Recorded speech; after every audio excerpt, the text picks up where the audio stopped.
कि defence sector में काफ़ी अच्छा मोमेंटम रहा है। करीबन साढ़े 4-5 लाख करोड़ के आसपास का बजट हम डिफेंस सेक्टर में एलोकेट होता हुआ देखते हैं। और जिस तरीके से हमने ऑपरेशन सिंदूर देखा लास्ट ईयर, तो डेफ़िनिटली सरकार का फ़ोकस अगेन डिफेंस सेक्टर पे होगा। इंश्योरेंस पे सरकार ने लास्ट टाइम जीएसटी हटा दिया था। हुँ। मुझे लगता है कि इस बार भी कोई ना कोई रियायत जो है इंश्योरेंस हेल्थ इंश्योरेंस के ऊपर आपको आती हुई दिखाई देगी। प्लस कहीं न कहीं जो मेडिकल सेवाएँ हैं, उसको सरकार यहाँ पर इंक्रीज़ करती हुई नज़र आएगी। उसके लिए बजट भी एलोकेट करती हुई नज़र आएँगी। तो हेल्थ सेक्टर भी मुझे लगता है कि इस साल लाइमलाइट में रहेगा। अनुज जी, अगर मार्केट के हिसाब से मैं बात करूँ हुँ। तो ब्लैक हॉर्स सेक्टर कौन से बन सकते हैं इस बार? तो ये 2-3 सेक्टर हैं, जो हमेशा से बजट के आने के पहले मोमेंटम दिखाते हैं। तो हुँ। मुझे लगता है कि इन सेक्टर में आप कुछ-कुछ इन्वेस्टमेंट कर सकते हैं, जहाँ पे कि बजट से पहले कुछ वॉलेटिलिटी आपको देखने को मिलेगी और उसमें अच्छा खासा मूव्स भी आपको देखने को मिल सकते हैं। हुँ। तो यहाँ पर जीडीपी आपकी ग्रो कर रही है, इन्फ्लेशन आपका कंट्रोल में है, तो हुँ। मुझे लगता है कि 2026 में आपको नए हाईज़ दोबारा बनते हुए दिखाई देंगे और हुँ। मुझे भी लगता है कि मार्केट हो सकता है कि आपको 28,500 29,000 तक लेवल जाता हुआ दिखाई दे। अनुज जी, बजट के बाद इक्विटी वर्सेस गोल्ड, यस। क्या कहेंगे? इसको लेकर क्या प्रेडिक्ट करेंगे? को गोल्ड के अंदर रिटर्न देखने को मिले, हो सकता है 30-40% रिटर्न देखने को मिले या हो सकता है कि चांदी भी आपको 80-100% के आसपास रिटर्न लाती हुई दिखाई दे। तो चांदी में और गोल्ड में आपको रिटर्न देखने को मिलेगा। अब ये कहना बड़ा मुश्किल है कि कितना परसेंट रिटर्न देगा, बट हुँ। ये ज़रूर लग रहा है कि गोल्ड सिल्वर में जो ट्रेंड कंटिन्यू हुआ है, ये आगे भी कंटिन्यू रहेगा।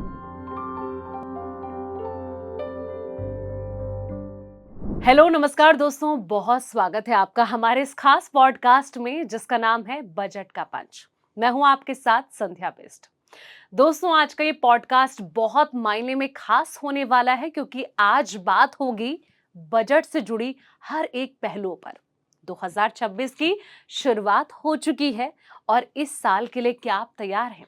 मार्केट की चाल किस ओर रहने वाली है? कौन कौन से सेक्टर बूम कर सकते हैं और बजट में क्या कुछ वो पिटारा सरकार की तरफ से निकलकर सामने आएगा, यानी कि कौन कौन से वो फायदे सरकार के द्वारा दिए जाएंगे आम जनता को, मार्केट पर इसका कितना इफेक्ट होगा।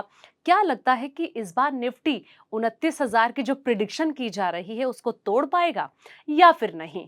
गोल्ड और सिल्वर की चाल क्या रहने वाली है और कौन से वो स्टॉक्स होंगे, कौन से वो सेक्टर होंगे जहां पर आपका जो पैसा है वो सोना बन सकता है? तो इन सब पहलुओं पर, इन सब सवालों पर जवाब देने के लिए एक बार फिर से स्टूडियो में मेरे साथ जुड़े हैं मेरे खास मेहमान अनुज गुप्ता, मार्केट और कमोडिटी एक्सपर्ट हैं।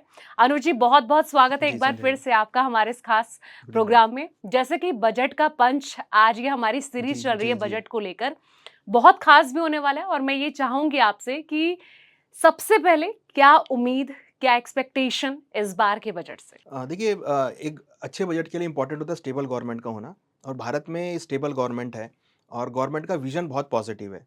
गवर्नमेंट का विज़न अगर आप देखेंगे तो ग्रोथ ओरिएंटेड है और ऐसे में जो डेफ़िनिटली बजट भी ग्रोथ ओरिएंटेड बजट आपको देखने को मिलेगा। जियोपॉलिटिकल कंसर्न्स हम देख रहे हैं, वो भी बजट में सरकार नज़र में रखेगी। प्लस कहीं न कहीं जो ग्रोथ ओरिएंटेड है, वो यहाँ पर सरकार देखने को मिलेगी। प्लस अ, विदेशों के साथ क्या नीतियाँ आपकी हों, इस पे हम्म। मुझे लगता है कि काफ़ी अच्छा फ़ोकस आपको बजट में देखने को मिलेगा क्योंकि जिस तरीके से ट्रम्प साहब जो है टैरिफ लगा रहे हैं, जियोपॉलिटिकल कंसर्न्स देखने को मिल रहे हैं, तो ऐसे में कहीं न कहीं बजट मुझे लगता है कि थोड़ा-सा विदेश नीतियों को कंसर्न में रखते हुए या एफआईआईज़ के इन्फ्लो को बढ़ाने के लिए अगर हम्म। हम शेयर मार्केट के पर्सपेक्टिव से बात करें, तो उसको मुझे लगता है कि उस पर्सपेक्टिव में आपको बजट देखने को मिलेगा। अनुज जी, अगर मार्केट के हिसाब से मैं बात करूं हुँ। तो ब्लैक हॉर्स सेक्टर कौन से बन सकते हैं इस बार? देखिए, हमेशा से ही हमने देखा है कि डिफेंस सेक्टर में काफ़ी अच्छा मोमेंटम रहा है। करीबन साढ़े 4-5 लाख करोड़ के आसपास का बजट हम डिफेंस सेक्टर में एलोकेट होता हुआ देखते हैं। और जिस तरीके से हमने ऑपरेशन सिंदूर देखा लास्ट ईयर, तो डेफ़िनिटली सरकार का फ़ोकस अगेन डिफेंस सेक्टर पे होगा। मुझे हम्म। लगता है कि डिफेंस सेक्टर में अच्छा खासा बजट आपको देखने को मिलेगा क्योंकि यहाँ पर देखिए, पूरे विश्व में सभी इकोनॉमीज़ अपनी डिफेंस क्षमता को बढ़ाते हुए नज़र आ रहे हैं। सभी इकोनॉमीज़ अपनी डिफेंस इक्विपमेंट्स को इंक्रीज़ कर रहे हैं। तो मुझे लगता है कि अब जो सरकारों का या इकोनॉमिक्स का नज़रिया है वो है कि आपकी डिफेंस एक्टिविटी या डिफेंस आपकी जो संसाधन है वो स्ट्रांग होने चाहिए। तो उसके लिए मुझे लगता है कि डिफेंस सेक्टर में बहुत आपका बजट आपको देखने को मिलेगा और डिफेंस सेक्टर में ग्रोथ बहुत सारी आपको देखने को मिलेगी। हमने रिसेंटली बहुत सारी ऐसी एक्टिविटी देखी जिसमें डिफेंस कंपनीज़ को बहुत सारे ऑर्डर्स मिले हैं डिफेंस इक्विपमेंट्स के लिए और इवन अब तो हम एक्सपोर्ट भी करने लगे हैं। तो मुझे लगता है कि कहीं न कहीं डिफेंस सेक्टर को स्ट्रांग करने के लिए सरकार बहुत ज़्यादा इसमें यहाँ पे फोकस रखेगी और डिफेंस सेक्टर में आपको काफ़ी अच्छा बजट जो है एलोकेट होता हुआ दिखाई देगा। हम्म। उसके साथ-साथ क्योंकि रेलवे जो है एक बहुत बड़ा ऐसा पार्ट है जो भारत को जोड़ता है आपस में हुँ, और भारत की जो हर एक नब्ज़ को वो जोड़ता है रेलवे। तो मुझे रेलवे बजट के ऊपर भी आपको बहुत अच्छा एलोकेशन होता हुआ दिखाई देगा। हमने रिसेंटली बहुत सारी नई ट्रेन चलती हुई देखी हैं, हमने बहुत सारी नई कॉरिडोर्स बनते हुए देखे हैं। तो मुझे लगता है कि रेलवे बजट भी बहुत फ़ोकस में रहेगा हुँ, क्योंकि रेलवे बजट एक ऐसा सिस्टम है इंडिया का जो कि अ, एक कोने से दूसरे कोने को बहुत परफेक्टली जोड़ता है। हमने अभी रिसेंटली देखा अभी कश्मीर में हमारी रेलवे चालू हो गई है। तो हुँ। ऐसे बहुत सारे अभी एरिया हैं जहाँ पर रेल का जो कनेक्शन है वो होना बाकी है और रेलवे को बहुत इंक्रीज़ करना बहुत ज़रूरी है। अभी हमने वंदे भारत स्लीपर ट्रेन भी चलती हुई देखी। तो मुझे लगता है कि कहीं न कहीं सरकार रेलवे के ऊपर भी यहाँ पर आपको एक अच्छा खासा बजट एलोकेट करती हुई नज़र आएगी। भारत को आपस में जोड़ती हुई नज़र आएगी। इससे मुझे लगता है कि काफ़ी अच्छा डेवलपमेंट आपको देखने को मिलेगा। तीसरा सेक्टर जो है मुझे लगता है कि कहीं न कहीं जो है एग्रीकल्चर के ऊपर रहेगा हुँ, क्योंकि भारत का सरकार का विज़न ये है कि हम आत्मनिर्भरता की तरफ हम जाएँ।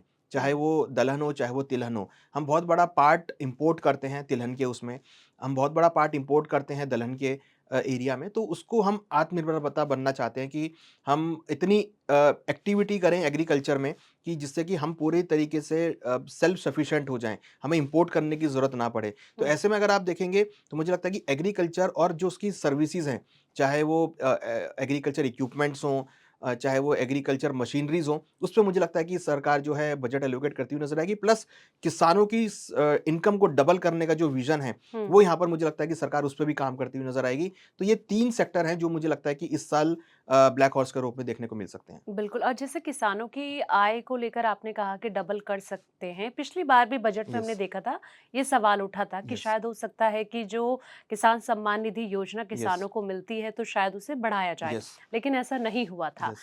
तो क्या ये कह पाना अभी जल्दबाज़ी होगी कि श सरकार इस ओर ध्यान देगी? देखिए, बिल्कुल मुझे लगता है कि सरकार शायद इस बार जो अमाउंट है उसको बढ़ाती हुई नज़र आए।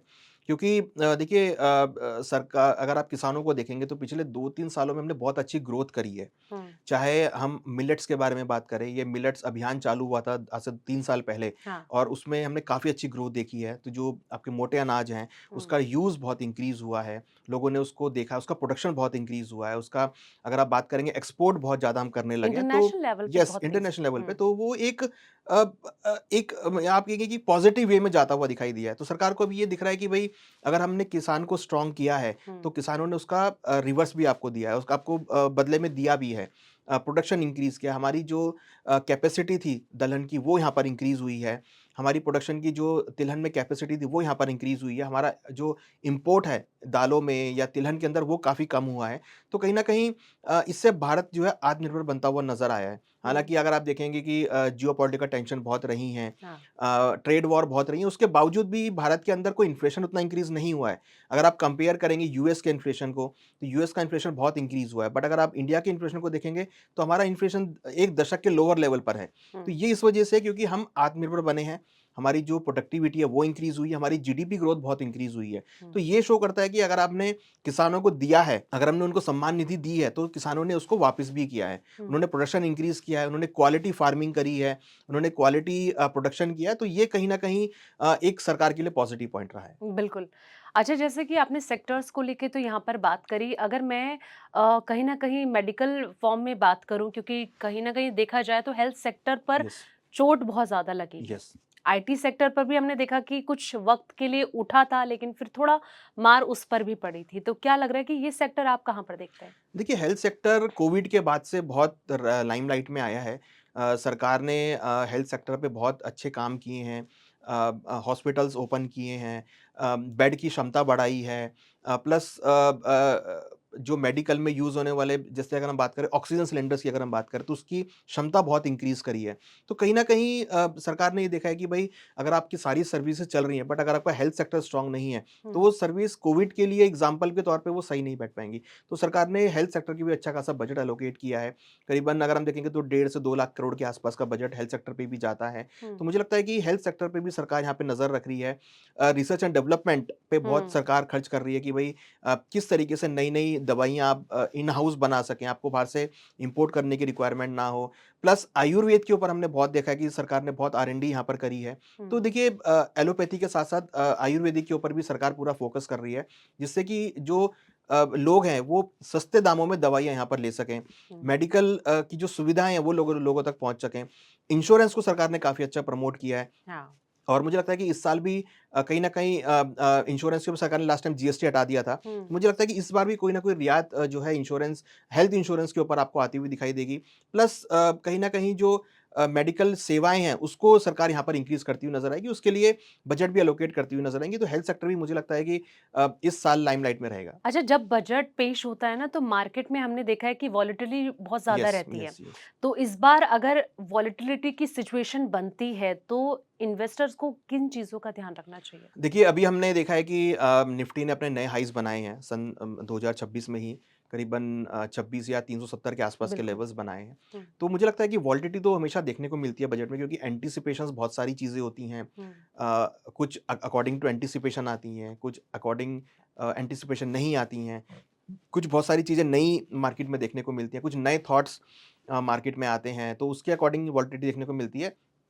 प्लस ग्लोबल एक्टिविटीज़ को देखते हुए भी बहुत सारी मोमेंटम मार्केट में हम देखते हैं। तो मुझे लगता है कि आपको वॉलेटिलिटी ज़रूर देखने को मिलेगी, मोमेंटम आपको देखने को मिलेगा प्लस जो इंटरनेशनल कारण जो भी हुए हैं पिछले 4-5 दिनों में, वो भी यहाँ पर बजट फ़ोकस में रहेंगे। हुँ, क्योंकि अगर आप देखेंगे तो इंडिया में उतने ज़्यादा अभी आपको कंसर्न्स नहीं देखने को मिल रहे हैं। बाकी जगह आपको बहुत कंसर्न्स देखने को मिल रहा है। तो ऐसे में जो एफआईआईज़ हैं, वो डेफ़िनिटली ऐसा प्लेस ढूँढ रहे होंगे जहाँ पर वो पैसा पार्क कर सकें। तो इंडिया एक ऐसा प्लेस है जहाँ पर वो अच्छी तरह पैसा लगा सकते हैं, हुँ। जहाँ पर उनको अच्छे higher return rate of interest भी मिल रहे हैं।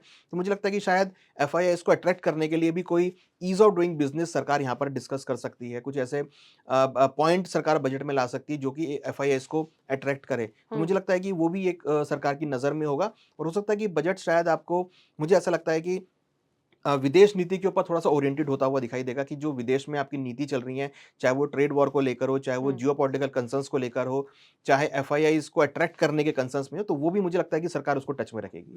अच्छा, जैसे आपने कहा कि एफआईआईज़ को अट्रैक्ट करने के लिए सरकार कोई कदम उठा सकती है यस, इस बजट में। तो अगर इनको अट्रैक्ट करना है, तो देखिए रुपए का मज़बूत यस, होना बहुत ज़्यादा यस, यस, ज़रूरी है। यस, जब रुपए मज़बूत होगा, तो ऑटोमैटिकली इनका इन्फ्लो आना शुरू हो यस। जाएगा। तो आपको क्या लगता है कि सरकार को पहले इस ओर ध्यान देना चाहिए और अगर ध्यान देती है, तो क्या कदम वो उठा सकती है? देखिए यहाँ पर मैं इसको कनेक्ट करूँगा ट्रम्प साहब की पॉलिसी से। ट्रम्प साहब हाँ, ने अभी रिसेंटली धमकी दी है कि अगर आप रशिया से क्रूड लेते हैं, तो हम आपके ऊपर बिल्कुल। टैरिफ लगाएँगे। हुँ, प्लस अगर आप देखेंगे तो अभी रिसेंटली पुतिन साहब इंडिया होकर गए हैं। तो हमने पिति पुतिन साहब से भी डिस्कस किया कि भई हम जो भी आपके साथ ट्रेड करेंगे वो रुपये के ऊपर ट्रेड करेंगे। हुँ, तो इसका मतलब कि हम कंसर्न है कि भई रुपये में स्ट्रेंथ लौटे। तो अगर हम कोई भी बायलैटरल ट्रेड करते हैं किसी भी इकोनॉमी के साथ अगर हम रुपये में करते हैं, तो वो कहीं न कहीं इंडियन मार्केट के लिए पॉज़िटिव होगा। तो हुँ, मुझे लगता है कि सरकार इस नीति पे भी काम करेगी कि जो भी हम ट्रेड करें, चाहे हम यूएस से करें, चाहे हम रशिया से करें, चाहे हम यूरोप से करें, तो इंडियन रूपी के फॉर्म में करें। हुँ, हालाँकि हर एक इकोनॉमी चाह रही है कि भई उसकी जो करेंसी है वो स्ट्रेंथ देती हुई दिखाई दे। तो इंडिया भी चाह रहा है कि उसकी इंडियन रूपी भी स्ट्रेंथ लेता हुआ दिखाई दे। तो मुझे लगता है कि कहीं न कहीं इस नीति के ऊपर भी काम होता हुआ दिखाई देगा और हो सकता है कि सरकार की कुछ ऐसी नीतियाँ आएँ बजट में, जो कि रूपी को यहाँ पर एप्रिशिएट करती हुई नज़र आएँ। हालाँकि अभी हमने देखा है कि जो सरकार है वो बाकी देशों के साथ जो ट्रेड डील कर रहे हैं, वो हम रूपी में करते हुए नज़र आ रहे हैं। हुँ। तो उससे रूपी स्ट्रेंथ लेगा। क्रूड में हमारी जो डिस्कशन है रशिया के साथ वो रुपी में है, तो रुपी यहाँ पर स्ट्रेंथ होता हुआ दिखाई देगा। हम एफआईआईज़ को अट्रैक्ट कर सकते हैं बहुत ईज़ ऑफ डूइंग बिज़नेस से कि भई आपको हम अच्छे दामों पे उनको हम इंटरेस्ट रेट प्रोवाइड कर सकते हैं, हुँ। जिससे कि वो यहाँ पर पैसा डालेंगे। तो पैसा डालेंगे तो इंडियन इकोनॉमी स्ट्रॉन्ग होगी। तो मुझे लगता है कि कहीं न कहीं इंडियन रुपी को स्ट्रेंथ लेने के लिए भी सरकार यहाँ पे कदम उठा सकती है। हुँ। अच्छा, जिस तरीके से प्री बजट की अगर मैं बात करूँ, तो अभी क्या लग रहा है कि इन्वेस्टर्स को दाँव लगाना चाहिए या फिर थोड़ा बजट का वेट करना चाहिए, उसके बाद नीति अपनानी चाहिए कि क्या कुछ अनाउंसमेंट सरकार के द्वारा किया गया और फिर एक्शन लेना चाहिए? देखिए 2-3 सेक्टर तो हैं जहाँ पर प्राइसेज़ अच्छा वोलेटिलिटी दे सकते हैं। जैसे हुँ, हमने कहा डिफेंस है, जो कि हर साल ही काफ़ी अच्छा बजट डिफेंस पे होता है। तो बजट डिफेंस में जो इन्वेस्टर है वो देख सकते हैं। प्लस उसके साथ-साथ हम देख रहे हैं कि रेलवे स्टॉक्स काफ़ी करेक्ट हुए हैं, रेलवे सेक्टर काफ़ी अच्छा आउट परफ़ॉर्म कर सकता है, उसपे लगा सकते हैं। हुँ, प्लस रिन्यूएबल एनर्जी पे सरकार का काफ़ी फ़ोकस है। अगर हम बात करें तो सोलर पैनल पे काफ़ी सरकार का फ़ोकस है। हुँ, सरकार रिन्यूएबल एनर्जी पे काफ़ी काम कर रही है, इन्वेस्टमेंट भी काफ़ी हो रहा है। तो मुझे लगता है रिन्यूएबल एनर्जी सेक्टर भी एक आपको अच्छा ऑप्शन दे सकता है, हुँ, प्री बजट में आने से। मीन्स कि बजट से पहले कहाँ का रैली हो सकता है। देन उसके बाद मुझे लगता है कि हेल्थ सेक्टर में आपको एक्सपेक्टेशन है, तो उसके चलते भी आपको अच्छा खासा रैली मोमेंटम देखने को मिल सकता है। देन कहीं न कहीं हमें लगता है कि बैंकिंग सेक्टर में पीएसयू बैंक्स में आपको अच्छा खासा मोमेंटम देख सकता है। अभी हमने लेटेस्टली जो मॉनेटरी पॉलिसी आई थी, हुँ। उसमें भी देखा था कि आरबीआई ने काफ़ी अच्छा फंड इन्फ्यूज़ किया है बैंकिंग सेक्टर में। तो बैंकिंग सेक्टर में भी अच्छा खासा मोमेंटम हम देख सकते हैं। तो ये 2-3 सेक्टर हैं, जो हमेशा से बजट के आने के पहले मोमेंटम दिखाते हैं। तो हुँ। मुझे लगता है कि इन सेक्टर में आप कुछ-कुछ इन्वेस्टमेंट कर सकते हैं, जहाँ पे कि बजट से पहले कुछ वॉलेटिलिटी आपको देखने को मिलेगी और उसमें अच्छा खासा मूव्स भी आपको देखने को मिल सकते हैं। बिल्कुल। अच्छा अनुज जी, अब मैं गोल्ड और सिल्वर पर जी। आना चाहूँगी। देखिए अगर गोल्ड की मैं बात करूँ तो पिछले बजट में हमने देखा था जब सरकार ने अनाउंसमेंट किया था सोवरेन गोल्ड बॉन्ड की, अगर मैं जी, बात करूँ जी। उसको बंद कर दिया गया था। यस। अभी बहुत तेज़ी से हमने 2025 में देख लिया कि किस तरीके से इन दोनों जगह पर मूव आया है दोनों यस। मेटल में। तो अभी क्या लग रहा है कि सरकार इस और इनको लेकर कोई दाँव-पेच खेल सकती है? देखिए अभी करीबन 6% के आसपास इम्पोर्ट ड्यूटी है गोल्ड में और हुँ, सिल्वर में। तो इम्पोर्ट ड्यूटी बढ़ाने का तो नहीं लग रहा, क्योंकि अगर बढ़ाएँगे तो फिर अगेन वो एक स्मगलिंग वाला पार्ट चालू हो जाता है कि वो एक डिफरेंस आ जाता है इंडियन गोल्ड और बाकी गोल्ड में, तो फिर वो स्मगलिंग एक्टिविटी स्टार्ट हो जाती है। हुँ, तो वो तो मुझे नहीं लग रहा है कि ऐसा सरकार कोई स्टेप उठाएगी। बट हाँ, ये ज़रूर लग रहा है कि सरकार हो सकता है कि कुछ डॉक्यूमेंटेशन के ऊपर, कि अगर आप कुछ अमाउंट से ऊपर गोल्ड लेते हैं, वो हालाँकि 2 लाख से ऊपर पैन कार्ड अभी भी दिखाना है, तो उसको लगता है कि हुँ, सरकार थोड़ा सख्ती से उसको दिखा सकती है। या हो सकता है कि कुछ सरकार रेगुलेशन लेकर आ सकती है, स्पॉट गोल्ड को लेकर कुछ रेगुलेशंस लेके आ सकती है, तो अभी तक रेगुलेशंस नहीं हैं, तो रेगुलेशंस आ सकते हैं। हालाँकि गोल्ड के प्राइस बढ़ने या घटने से कोई ज़्यादा इम्पैक्ट नहीं पड़ता है, क्योंकि इट्स अ लग्ज़री आइटम। तो हुँ, लग्ज़री प्रोडक्ट में मुझे लगता है कि कोई एसेंशियल कमोडिटी का कोई पार्ट है, तो ऐसा कोई मुझे लगता नहीं मेजर कोई स्टेप लेगी। हाँ, ये हो सकता है कि कुछ मानक जो है वैल्यूएशंस को लेकर सरकार कुछ डिस्कशन कर सकती है। हुँ, कि एक आदमी कितना गोल्ड होल्ड कर सकता है, एक इंडिविजुअल के पास कितना गोल्ड होना चाहिए, मैरिड के पास कितना गोल्ड होना चाहिए, उसको शायद दिशा-निर्देश कर सकती है। हुँ, या ज्वेलर्स को डायरेक्शन दे सकते हैं कि भई अगर कोई एक वैल्यू से ऊपर का गोल्ड ले, तो आपको उसका पैन कार्ड होल्ड करना है। चाँदी को उसमें ऐड कर सकते हैं कि अगर कोई चाँदी ज़्यादा क्वांटिटी की ले रहा है, तो आप पैन कार्ड उसका ले लें। तो ये सब चीज़ें हैं जो सरकार ले सकती है, बट मुझे नहीं लगता कि कोई ब्रॉडली कोई ऐसा स्टेप आएगा, क्योंकि गोल्ड जो है भारत के अंदर बहुत बड़ी मार्केट है। हुँ, ज्वेलर्स बहुत सारे हैं, गोल्ड बहुत बड़ी मार्केट है। और आप इवैल्यूएट नहीं कर सकते कि भाई किसके पास कितना गोल्ड रखा होगा। क्योंकि गोल्ड एक, अगर आप देखेंगे तो एक पुश्तैनी इनहेरिटेड प्रॉपर्टी के तौर पे भी देखा जाता है। तो बिल्कुल। अब किसी के पास ये नहीं पता कि उसके पास इनहेरिटेड में कितना गोल्ड आया है। तो ये भी एक बहुत बड़ी चीज़ है जो कि आपको वैल्यू करना बड़ा मुश्किल है। तो हुँ। मुझे लगता है कोई ऐसा बड़ा आएगा, बट हाँ कुछ वैल्यूएशंस को लेके हो सकता है कि गोल्ड सरकार कुछ यहाँ पे डाल सकती है। हुँ। 2026 से ना इन्वेस्टर्स को बहुत ज़्यादा उम्मीदें हैं। यस। बहुत उम्मीदें उनकी टिकी हुई हैं कि शायद इस साल कुछ चमत्कार हो जाएगा। हुँ, हुँ। निफ्टी की अगर मैं बात करूँ तो देखिए मार्केट को लेकर भी प्रेडिक्शन की जा रही थी, आपने भी कई तरह की जी, प्रेडिक्शन जी, की जी। है। तो वो जो टारगेट है 29,000 से लेकर 32,000 का जो टारगेट है, वो अचीव कर पाना क्या पॉसिबिलिटी है? बजट के बाद क्या कुछ चमत्कार होगा? क्या तस्वीर नज़र आ सकती है? देखिए बहुत सारे लोगों ने एंटीसिपेट किया है, जैसे अगर हम नाम लें गोल्डमैन सैक्स है या हुँ, आपका मॉर्गन स्टैनले है। सभी ने बोला कि 29,000 तक के टारगेट जा सकते हैं। तो बड़े-बड़े एनालिस्ट ने भी टारगेट दिए। तो देखिए कहीं न कहीं विज़न जो है वो यहाँ पे पॉज़िटिव है। विज़न अगर आप देखेंगे तो सरकार का विज़न भी पॉज़िटिव है। प्लस कोई जियोपॉलिटिकल कंसर्न्स इंडिया में अभी तक नहीं है। हुँ, ऑपरेशन सिंदूर हुआ, उसके बाद भी हमने नए हाइज़ बनाए हैं। एग्रीकल्चर हमारा बहुत अच्छी तरह ग्रो कर रहा है, डिफेंस सेक्टर हमारा ग्रो कर रहा है। और हम अभी तक आप देखिए कि जो ट्रम्प साहब के टैरिफ थे, उसके को लेकर अभी तक हमने कोई ऐसा रिएक्ट नहीं किया है कि हाँ, हम उनके सामने झुक गए हैं या हमने कोई उनसे कोई डील करी हो। तो वो ट्रम्प साहब के लेवल पे चल रहा है। अभी तक मोदी साहब ने या सरकार ने कोई आगे बढ़ के कोई समझौता नहीं किया है। हुँ, वो अभी भी हम रशिया से क्रूड ले रहे हैं। हालाँकि क्वांटिटी कुछ कम हुई है, बट अभी भी हम रशिया से क्रूड ले रहे हैं और क्रूड देने के लिए बहुत सारे ऐसे देश हैं, जो हमको डिस्काउंट में क्रूड देने को तैयार हैं। तो बिल्कुल। भारत के जो रिलेशन है, वो बाकी देशों से बहुत अच्छे रहे हैं। हालाँकि ट्रम्प साहब ने भी बोला है कि भाई भारत बहुत अच्छा दोस्त है उनका, मोदी साहब उनके बहुत अच्छे दोस्त हैं। तो ऐसी पॉज़िटिव स्टेटमेंट भी हमने ट्रम्प साहब की तरफ से आती हुई देखी है। तो मुझे लगता है कि शायद हो सकता है कि कहीं न कहीं आपको मार्केट के अंदर वॉलेटिलिटी ज़रूर देखने को मिलेगी, बट हाँ, मार्केट का व्यू मुझे लगता है कि पॉजिटिव रहेगा, क्योंकि भारत की जीडीपी बहुत ग्रो कर रही है, इन्फ्लेशन कंट्रोल में है, तो ये 2 मेजर पॉइंट होते हैं जो एक इकोनॉमी को ग्रो करने में सपोर्ट करते हैं। हुँ, तो यहाँ पर जीडीपी आपकी ग्रो कर रही है, इन्फ्लेशन आपका कंट्रोल में है, तो हुँ, मुझे लगता है कि 2026 में आपको नए हाईज़ दोबारा बनते हुए दिखाई देंगे, और हुँ, मुझे भी लगता है कि मार्केट हो सकता है आपको 28,500 29,000 तक लेवल जाता हुआ दिखाई दे। ये अगले 6 महीने को लेकर प्रिडिक्ट कर रहे हैं या फिर एंड तक जा सकती है ये चीज़? देखिए, टाइम करना बड़ा मुश्किल है कि हुँ, कितने टाइम में जाएगा, बट ये मुझे लगता है कि मार्केट में आपको अच्छी खासी वॉलेटिलिटी देखने को मिलेगी, और हो सकता है कि 6 महीने में आपको लेवल्स आते हुए दिखाई दें। हुँ, हो सकता है कि 27,000 28,000 के लेवल आपको 6 महीनों में आते हुए दिखाई दें। देन उसके बाद फिर हमारे फेस्टिवल सीज़न स्टार्ट होते हैं। तो देखिए, सबसे इम्पोर्टेंट क्या है कि जीएसटी रिफॉर्म्स भी सरकार ने की हैं, हाँ, उसके रिजल्ट्स अब आने चालू होंगे। 15 अगस्त को उन्होंने लाल किले की प्राचीर से अनाउंस किया था। अब हुँ, उसका इफ़ेक्ट जो कंपनी के रिजल्ट्स अब आएँगे उसमें आपको रिफ्लेक्ट होता हुआ दिखाई देगा। तो हुँ। उसमें भी आपको अच्छी खासी ग्रोथ आती हुई दिखाई देगी। तो मुझे लगता है कि आने वाले 3-4 महीनों में आपको अच्छे खासे मार्केट में लेवल्स देखने को मिलेंगे। बिल्कुल। अच्छा, जिस तरीके से मार्केट को लेकर तो आपने प्रिडिक्ट कर दिया है कि शायद आने वाले टाइम में यस, बहुत जल्दी मार्केट अच्छी ग्रोथ कर सकता है।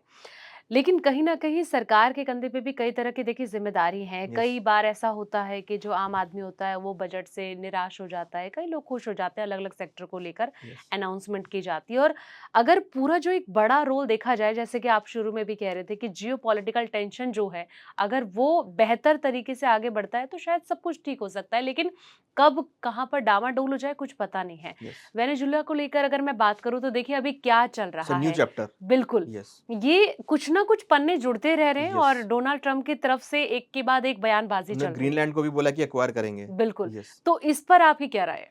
देखिए, जब तक ट्रम्प साहब हैं उनको प्रेडिक्ट करना बड़ा मुश्किल है। हुँ, वो रात को सोते क्या सोच कर हैं और उठते क्या सोच कर हैं, तो ये कहना बड़ा मुश्किल है। सडनली उन्होंने वेनेजुएला पे अटैक किया, हुँ, 2 दिन बाद स्टेटमेंट दिया कि वो ग्रीनलैंड को भी करेंगे। तो अब ये नहीं पता कि वो किस इकोनॉमी के ऊपर नज़र लगा के बैठे हैं। हुँ, देखिए, इस टाइम पे अगर आप देखेंगे ना तो ग्लोबल में एक वॉर छिड़ा हुआ है कि ग्लोबल जो आपके नेचुरल रिसोर्सेज़ हैं वो सबसे ज़्यादा कौन होल्ड कर रहा है। हुँ, लेट्स से चाइना चांदी को लेके बैठा है, हाँ, रशिया भी चांदी को ले रहा है, कॉपर को भी होल्ड कर रहे हैं। अ, डोनाल्ड ट्रम्प साहब ने वेनेजुएला के लिए जो सबसे बड़ा क्रूड का रिज़र्व रखता है, हाँ, नेचुरल गैस का रिज़र्व रखता है, गोल्ड की होल्डिंग भी वहाँ पे बहुत बड़ी है। हुँ, प्लस कहीं-कहीं तो ये भी आ रहा है कि उसके पास बिटकॉइन भी बहुत बड़ी क्वांटिटी में है, और प्लस नेचुरल वाटर का रिसोर्स भी उसके पास बहुत बड़ा है।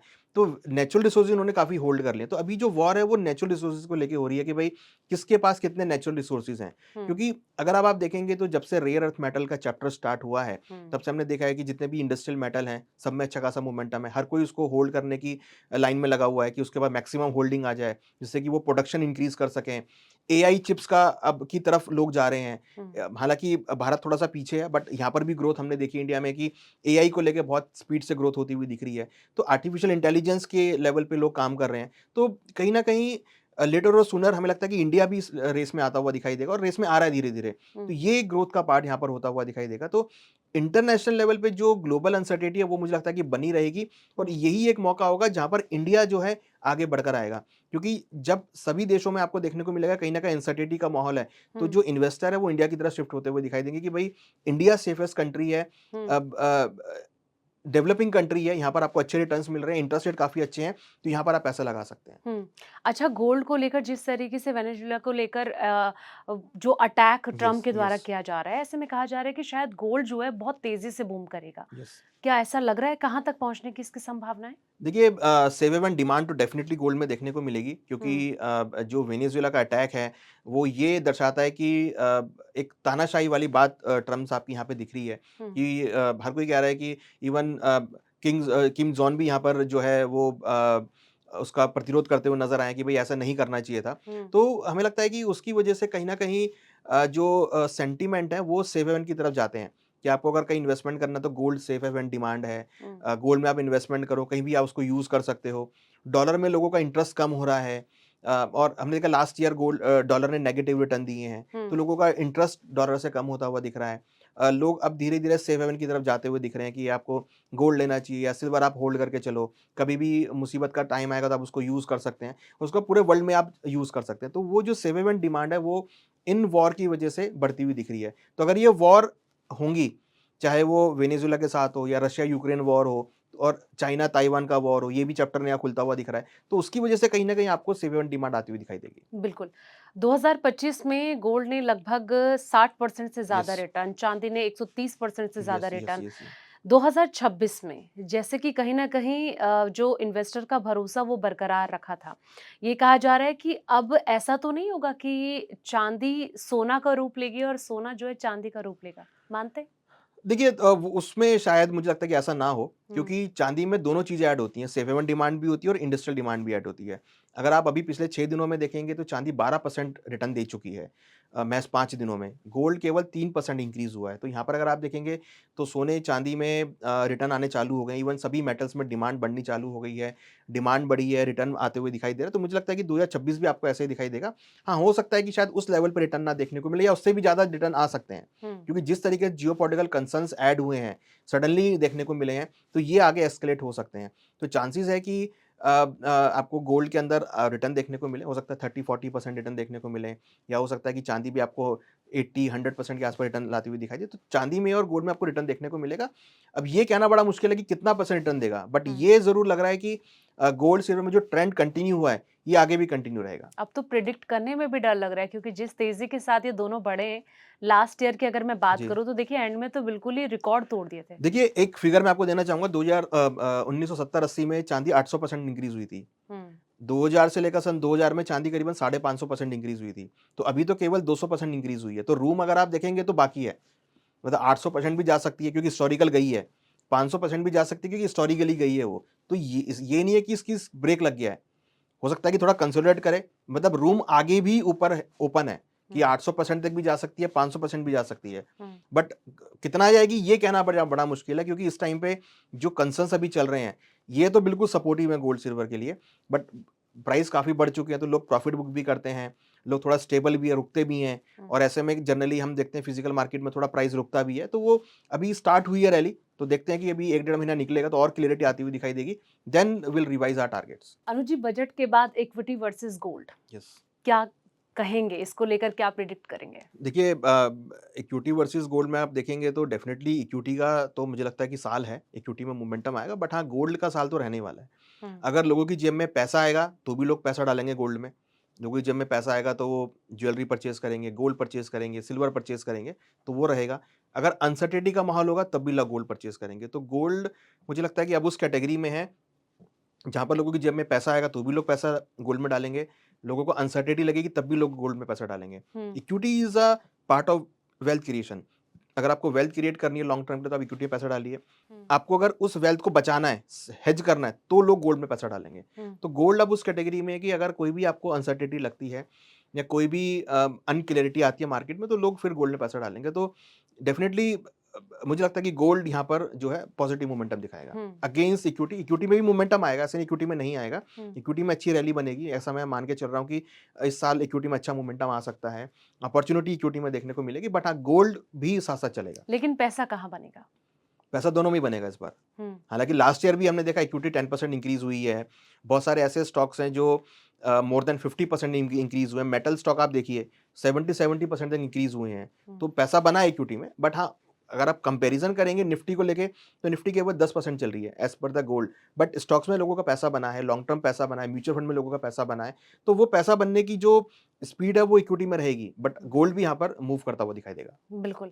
अच्छा जैसे कि कहीं न कहीं ईवीज़ की अगर मैं बात करूँ तो सरकार इस पर भी ज़ोर दे रही यस। है। इसके क्षेत्र में भी बहुत ज़्यादा डेवलपमेंट देखने को मिल रहा है। तो अभी अगर मैं कॉपर और एल्यूमीनियम की बात करूँ तो कई सारी जगह पर इनका बहुत तेज़ी से यूज़ हो रहा है। यस। अब ऐसे में कहा जा रहा है कि शायद हो सकता है कि गोल्ड और सिल्वर की जगह इन पर भी अगर जी, जी। इन्वेस्ट किया जाए तो कहीं न कहीं छप्पड़-फाड़ यस। रिटर्न मिल सकता यस, है। यस। तो आपको लगता है कि सरकार अगर जिस तेज़ी के साथ ये बढ़ रहे हैं, इसको लेकर कुछ सोच सकती है? कुछ अनाउंसमेंट इस पर भी हो सकता है इस सेक्टर पर?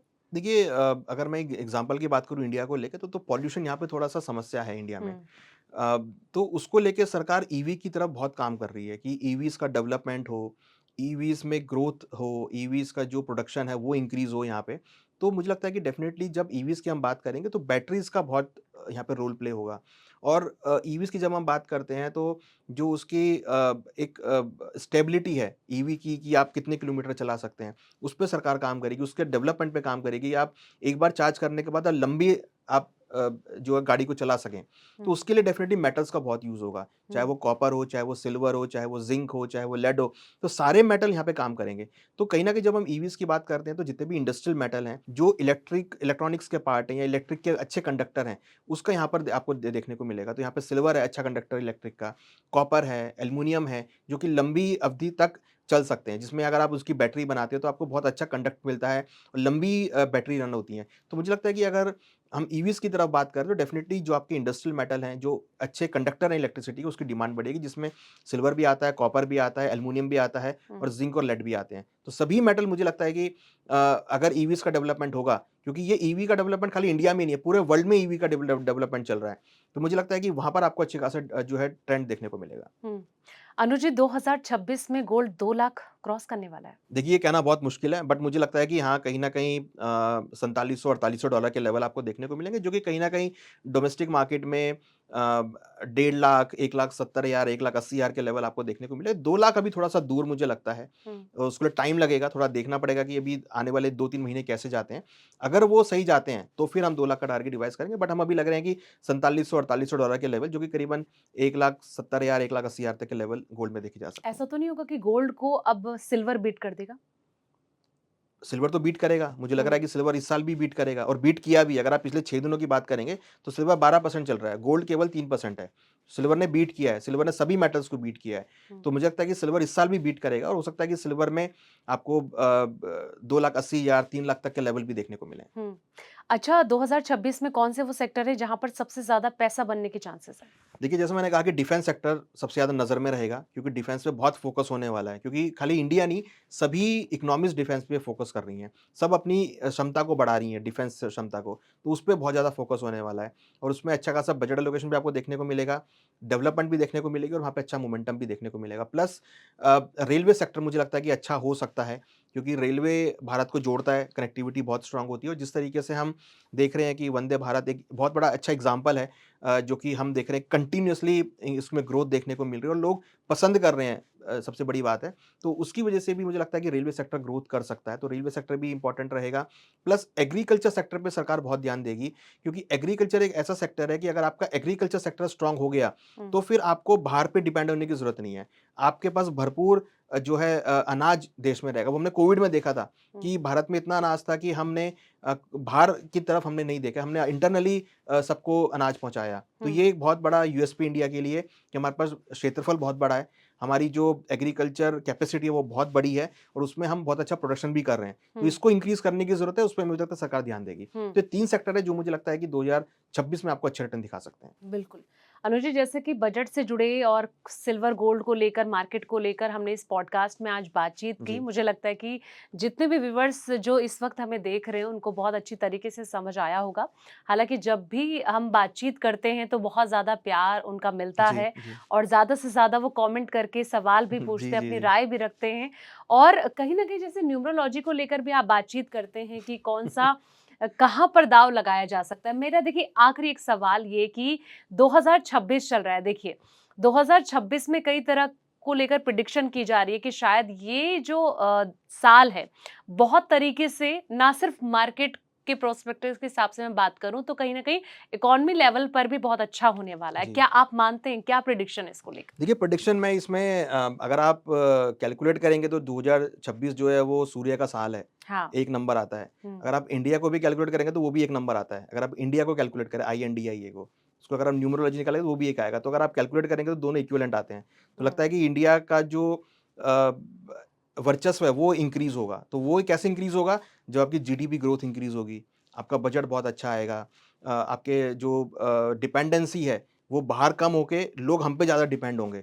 तो हम देखेंगे कि कहीं न कहीं बाहर के देश हमारे पर डिपेंड होते हुए नज़र आएँगे। रशिया आप देखिए क्रूड को लेके फाइट कर रहा है। अगर आप इनडायरेक्टली देखेंगे तो ट्रम्प साहब इंडिया के ऊपर डिपेंड हो रहे हैं कि भई आप मेरे से क्रूड लो, नहीं तो मैं आपके टैरिफ लगाऊँगा। It means they are depending on us hmm, कि भई इंडिया हमसे क्रूड क्यों नहीं ले रहा? हुँ, तो हो सकता है कि वो हमको ऑफर दे कि अगर आप रशिया से ना लेंगे, आप वेनेजुएला से आप ले लो। हम वेनेजुएला से आपको अच्छा डिस्काउंट देंगे। तो कहीं न कहीं इंडिया एक ऐसी कंट्री है अभी, जिस पे लोग धीरे-धीरे डिपेंड होंगे। चाइना पे आप देखिए हमारी फ्लाइट चालू हो गई हैं धीरे-धीरे, तो चाइना भी धीरे-धीरे इंडिया की तरफ आएगा कि भई जो हम प्रोडक्ट बना रहे हैं, वो यूएस नहीं जा रहा, वो बाकी देशों में नहीं जा रहा, तो इंडिया कंज़्यूम करे, तो वहाँ भी आपको अच्छी खासी डेवलपमेंट देखने को मिलेगी। तो देखिए, एस्ट्रोलॉजी के अकॉर्डिंग और न्यूमरोलॉजी के अकॉर्डिंग भी मुझे लगता है कि इंडिया का ये साल है और इंडिया इसमें जितना ग्रो करेगा शायद कोई इकोनॉमी ना कर पाए। बिल्कुल, और जिस तरीके से एक बड़ी प्रेडिक्शन एक बार फिर से अनुज जी ने कर दी है कि ये साल भारत के लिए, भारत की इकॉनमी के लिए बहुत बेहतर होने वाला है। उम्मीद भी ऐसी की जा रही है कि शायद और अच्छी तरीके से देश जो है वो ग्रो कर सके। लेकिन जिस तरीके से दोस्तों आज के इस पॉडकास्ट में यानी कि बजट के पंच में आज आप हमारे साथ जुड़े थे, तमाम बातचीत हमने की, तमाम मुद्दों को उठाया। उम्मीद है ये पॉडकास्ट आपको पसंद आया होगा। लेकिन अगर आपका कोई भी सवाल है या कोई भी राय है, कमेंट सेक्शन में जाके आप हमें अपना सवाल या अपनी राय ज़रूर दें, ताकि हम भी समझ सकें और गुप्ता जी भी आपके सवालों का जवाब दे सकें कि आखिर आप लोग क्या सोचते हैं, क्या आपका नज़रिया है, ताकि अगले पॉडकास्ट में हम उस तरह के सवाल उठा सकें। तो दोस्तों फिलहाल इस पॉडकास्ट में इतना ही, अगले पॉडकास्ट में फिर जुड़ते हैं नए टॉपिक के साथ। तब तक के लिए नमस्ते।